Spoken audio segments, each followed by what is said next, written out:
Alright, this is a review on the front rack for the Can-Am Commander.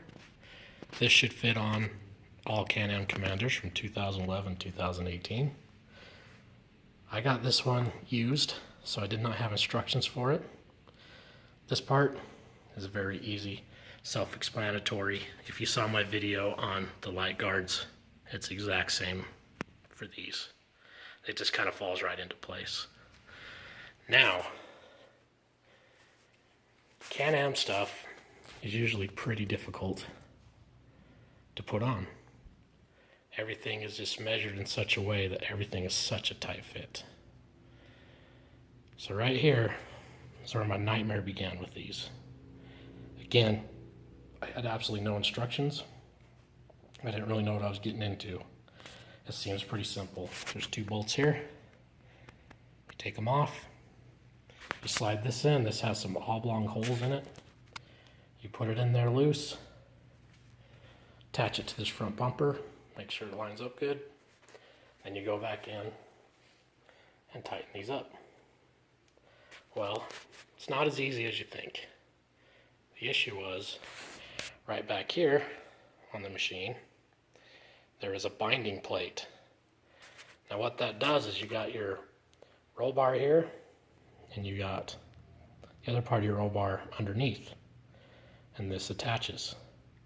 Well, the way this attaches is there's a binding plate, and that's made to move up and down to account for any clearance issues. And it turns like this as well. And it's a plate that has two holes in it that receive these bolts. So the problem was, first of all, this side was fine. I unbolted it. This fell. I don't know if you could tell, there's a little gap right here. This fell all the way down.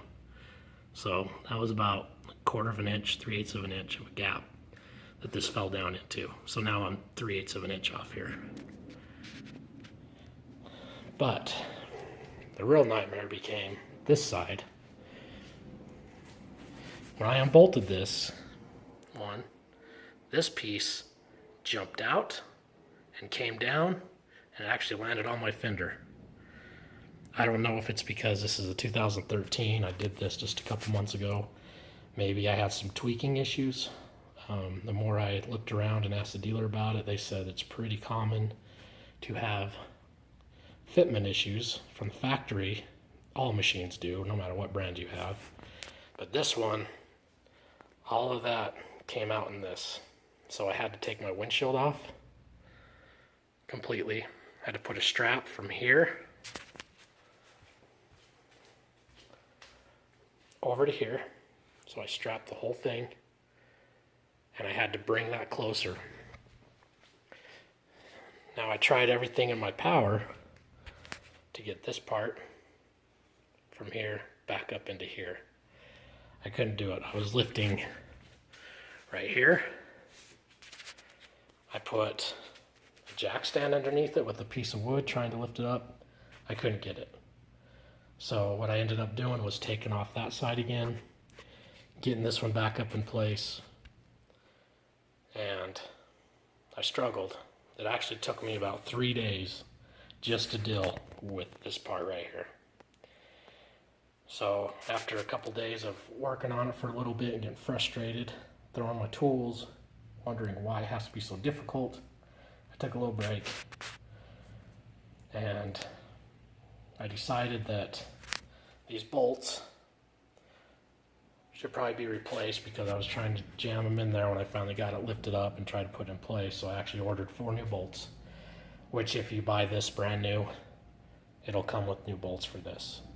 Can-Am has those bolts. I can't remember what they call them, but they have a little yellow dot on there, which is their version of thread lock. They say once you tighten a bolt in, you can't loosen it back up and reuse it because that thread locker's used up. So I decided to buy new bolts to be safe. We're dealing with the roll cage here, and I didn't want to have any issues with that. So what I found out was, I guess, in the instructions, and when you buy it brand new, they have little spacers here that fit up in here. And you're supposed to slide those in before you unbolt this. That way, you're not trying to lift the cage up and you're not trying to get that binding plate to line up with these again. All you're dealing with is the binding plate. That's a whole lot easier if you're not dealing with this part. So when I found that out, I came back over to this side because it was the easier, better side. I shoved some cardboard in here, got it in, and lo and behold, these fit right in. I had no issues. I couldn't believe it took me so long to figure it out. But that was that for that side.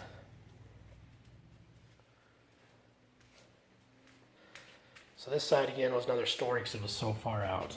But what I was able to do is I was able to strap this again all the way along there, keep this tight, put the cardboard in there, and it kept this from falling down. Then I was able to slide this in, those bolts, I was able to line up the two holes with the binding plate. I put a screwdriver in the top to hold the binding plate hole for the top one in place. And then I was able to get this one started with the bolt, and I would actually snug that down with the screwdriver still in this hole to keep it in place.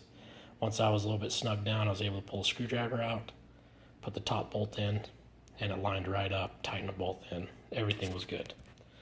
Now, I'm not saying that when you buy a brand new one and you get the spacers and all the good instructions and they show you everything, that it's going to go easy either, because the way this popped out, that was the nightmare. So, it can be done. It was a pain.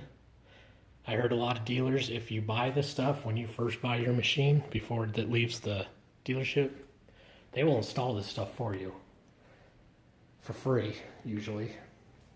And it's well worth it, because that was a pain.